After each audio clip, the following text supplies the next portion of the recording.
الحمد لله نحمده ونصلي على رسوله الكريم اما بعد فاعوذ بالله من الشيطان الرجيم بسم الله الرحمن الرحيم اللهم صل على محمد وعلى آل محمد كما صليت على إبراهيم وعلى آل إبراهيم إنك حميد مجيد اللهم بارك على محمد وعلى آل محمد كما باركت على إبراهيم وعلى آل إبراهيم إنك حميد مجيد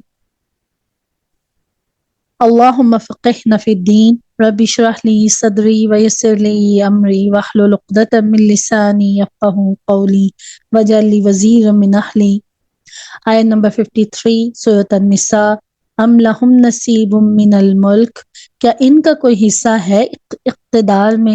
انہوں نے یہ جو تقسیم کر لی ہے دنیا میں، یہ سب کچھ ہمارے لیے ہے۔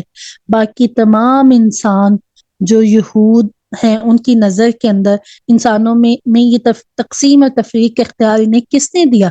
کہاں کیا ان کا اللہ کی حکومت میں کوئی حصہ ہے؟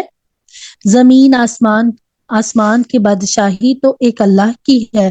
اللہ کیا ہے؟ اللہ مالک الملک اللہ ہے۔ تو کیا ان کو اس کے پاس سے کوئی اختیار ملا ہوا ہے؟ مثلا یہ جو کل کا ٹاپک تھا اس میں ہم یہی پڑھ رہے تھے نا کہ وہ کہ اللہ سبحانہ تعالیٰ نے ان کے اوپر لعنت کر دی۔ کس وجہ سے لعنت فرما دی؟ کہ یہ کہتے تھے کہ ہم لوگ جو ہے نا، جیسے اللہ تعالیٰ نے پچھلی آیات میں کہا کہ اپنے آپ کو پاکیزہ نہ کہو، اللہ تعالیٰ جس کو چاہتے ہیں اس کو پاکیزہ کرتے ہیں نا۔ تو اللہ سبحانہ تعالیٰ نے پھر آیت نمبر 53 میں پوچھا کہ کیا ان کا کوئی حصہ ہے اقتدار میں؟ اگر ایسا کہیں ہوتا تو یہ دوسرے لوگوں کو تل برابر بھی کوئی شے دینے کو تیار نہ ہوتے۔ اگر ان کو اللہ تعالیٰ کی سلطنت میں یا اللہ تعالیٰ کے معاملات میں کچھ ذرا سا بھی حصہ مل جاتا نا تو یہ لوگوں کو تل دینے کے تو اس کے برابر بھی کوئی شے دینے کو تیار نہ ہوتے۔ آیت نمبر 54 ام یحسدون الناس، کیا یہ حسد کر رہے ہیں لوگوں سے؟ کس چیز کا؟ نبوت کا۔ دنیا کی وہ عزت جو نبوت کے بعد اللہ کے نبی کو ملی ہے نا، تو یہ اللہ کے نبی سے حسد کرتے تھے، جلسی کرتے تھے۔ اللہ کے نبی کے ساتھ ہی اگر یہ یہود اکٹھے ہو جاتے نا تو آج اسلام بہت دور تک جاتا نا۔ کیا یہ حسد کر رہے ہیں لوگوں سے اس پر کہ جو اللہ نے ان کو اپنے فضل میں سے عطا کیا ہے؟ دراصل یہ سب اس حسد کا نتیجہ ہے جو یہ مسلمانوں سے رکھتے ہیں۔ اللہ نے ان امیین میں اپنا آخری نبی بھیج دیا، انہیں اپنی آخری کتاب عطا فرما دی جنہیں یہ حقیر سمجھتے تھے، اب یہ اس حسد کی آگ میں جل رہے ہیں۔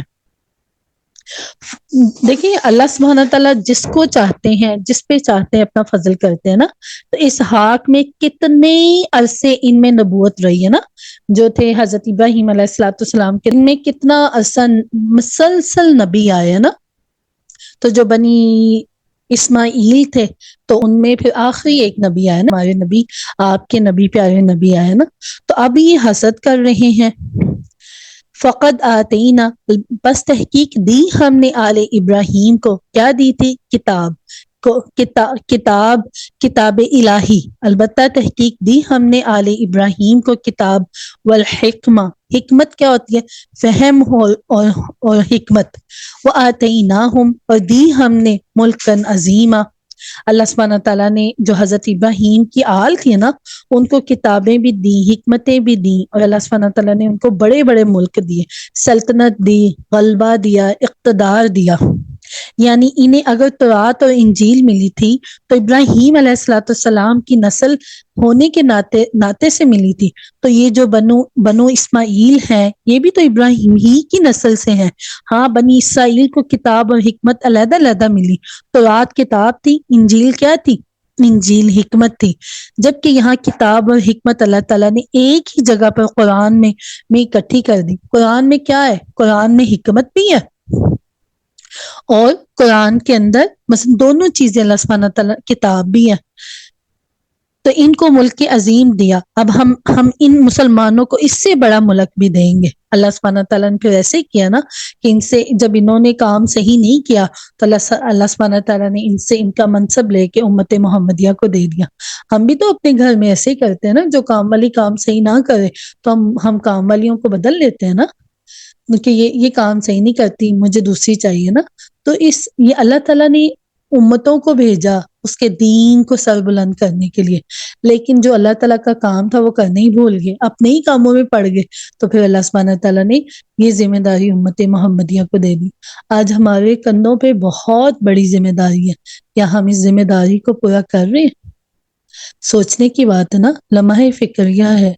اللہ کرے کہ اللہ ہمارے دلوں میں اس چیز کی آگ لگا دے کہ ہماری ذمہ داری ہے، جیسے کہ ہم پیچھے بھی پڑھ چکے ہیں نا کہ اللہ سبحانہ تعالیٰ کہتے ہیں اخرجت، نکالی گئی ہو، للناس، لوگوں کے لیے۔ تو یہ امت، تم بہترین امت ہو جو لوگوں کے لیے نکالی گئی ہو۔ تو کیا آج ہم لوگوں کے لیے نکلتے ہیں؟ کیا ان کو یہ اللہ کا دین، اللہ تعالیٰ کے احکامات دوسروں تک پہنچاتے ہیں؟ کیا کر رہے ہیں آج ہم؟ دیکھیں، جانور بھی اپنے بچوں کو پالتے ہیں، جانور بھی اپنے بچوں کو کھانا کھلاتے ہیں، وہ جانور بھی اپنا گھونسلہ، اپنا گھر ٹوٹا پھوٹا جیسے وہ بنا لیتے ہیں۔ تو آج ہم بھی جانوروں کی سطح پہ تو نہیں جی رہے کہ بس ہمیں اپنے گھر کے کام، ہم غم، بچے، بس کپڑے جوتے، ان چیز کی فکر ہے؟ نہیں، مومن کو بڑی فکریں ہوتی ہیں۔ تو پھر اس کے بعد اللہ تعالیٰ آیت نمبر 55 میں بتا رہے فَمِنْهُمْ، پس ان میں سے، من آمنا، جو کوئی ایمان لائے، بھی ساتھ اس کے، پس ان میں سے وہ بھی ہیں جو اس پر ایمان لے آئے ہیں، وَمِنْهُمْ مَنْ صَدَّ عَنْهُ، اور وہ بھی ہیں جو اس سے رک گئے ہیں۔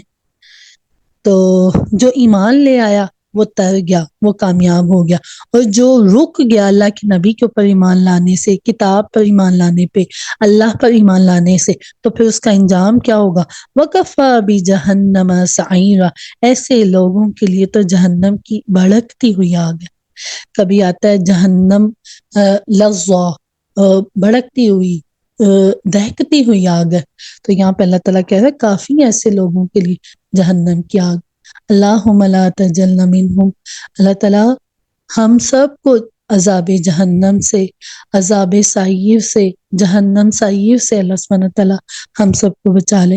اگر ہم اللہ کی نافرمانیاں کرتے ہوئے اس دنیا سے جائیں گے تو پھر یہی ہمارا ٹھکانہ ہوگا۔ اگر ہم رب چاہی زندگی گزاریں گے، نہ کہ من چاہی گزاریں گے، تو پھر انشاءاللہ اللہ تعالیٰ راضی ہوگا